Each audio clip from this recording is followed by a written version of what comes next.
इधर छत्तीसगढ़ में कोरोना की तीसरी लहर की आशंका को देखते हुए ऑक्सीजन और अस्पतालों में बेड की संख्या का ध्यान रखा जा रहा है। तैयारियां की जा रही हैं। न सिर्फ अत्याधुनिक ऑक्सीजन प्लांट लगाए गए हैं, बल्कि रायपुर के जिला अस्पताल पंडरी में पोर्टेबल हॉस्पिटल भी बनाया गया। ये अस्पताल सिर्फ 24 घंटे में तैयार हो सकता है।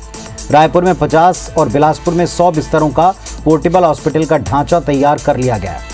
इसे बढ़ाकर पूरे प्रदेश में 750 तक किया जा सकता है। इस ढांचे में सिर्फ कनेक्शन देने की जरूरत होती है और 24 घंटे के भीतर इस स्थान को एक अस्पताल की तरह इस्तेमाल किया जा सकता है। छत्तीसगढ़ का सबसे ज्यादा क्षमता का pressure swing 100% oxygen plant Raipur AIIMS में स्थापित हो चुका है।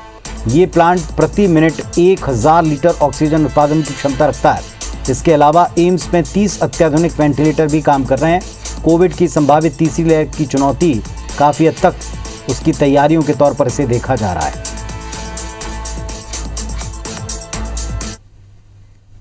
और स्टार जैन हमारे साथ में जुड़ रहे हैं, हमारे सहयोगी। जी स्टार, बताएं किस तरह की तैयारियां आप देखते हैं तीसरी लहर से निपटने को लेकर।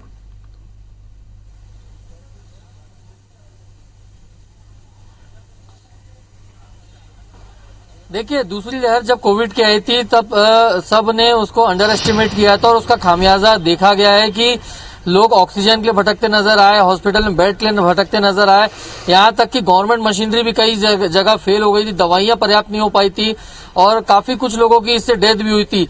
तो ऐसी स्थिति में अब तीसरी जो संभावना व्यक्त की जा रही है कि कोविड की तीसरी लहर आएगी, थर्ड वेव आएगी, तो उसको इस बार अब कोई नजरअंदाज नहीं कर रहा, इग्नोर नहीं कर रहा, अंडर एस्टिमेट करके नहीं चल रहा है और अभी से तमाम जरूरतों के हिसाब से तैयारियां की जा रही है। ऑक्सीजन प्लांट, मैं आपको बता था कि छत्तीसगढ़ में ऑक्सीजन की कमी नहीं हुई, लेकिन मेडिकल ऑक्सीजन तत्काल समय पर उपलब्ध हो सके इसके लिए व्यवस्था की गई है। प्लांट लगाए जा रहे हैं और एम्स रायपुर में अत्याधुनिक पीएसी जो जनरेटेड जो है ऑक्सीजन प्लांट लगाया गया है, जिसमें 1 मिनट में 1000 लीटर ऑक्सीजन जनरेट करने की कैपेसिटी है। इसके अलावा ऑलरेडी एम्स में 30,000 लीटर का प्लांट लगा हुआ है और साथ ही 30 अत्याधुनिक वेंटिलेटर सपोर्ट सिस्टम भी नए एक्टिवेट कर दिए गए हैं। ये तो ऑक्सीजन की बात रही। इसके अलावा बता दूं आपको कि बेड की इस कमी को भी दूर करने के लिए राज्य सरकार इस तरीके के प्री फैब्रिकेटेड कंटेनर वाले बेड तैयार कर रही है। बेसिकली एक प्रकार से ये छोटा घर जैसा दिखता है, लेकिन ये हॉस्पिटल के बेड्स हैं। इसके अंदर 3 से 4 बेड एक एक हट में रखे जाएंगे और खास बात यह है कि प्री फैब्रिकेटेड है, मतलब सिर्फ रेडी है। जरूरत पड़ने पर इसमें सिर्फ कनेक्शन देने से 24 घंटे के भीतर इसको शुरू किया जा सकेगा।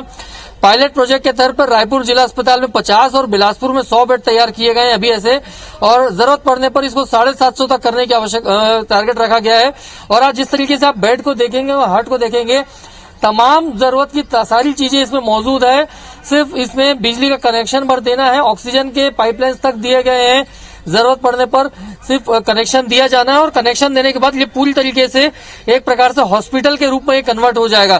तो तीसरी लहर की संभावना आशंका को देखते हुए पूरी तैयारियां यहाँ पे की जा रही है। ऑक्सीजन प्लांट के साथ साथ बेड्स की संख्या को भी निर्धारित करते हुए अत्याधुनिक मॉडर्न तकनीक के माध्यम से बेड भी तैयार किए जा रहे हैं। बहुत शुक्रिया आपका इस पूरे अपडेट के लिए, इन तस्वीरों के लिए। तो अस्पतालों में बिस्तरों की संख्या बढ़ाने से लेकर ऑक्सीजन की व्यवस्था तक सरकार का दावा है। तीसरी लहर से निपटने के पूरे इंतजाम है।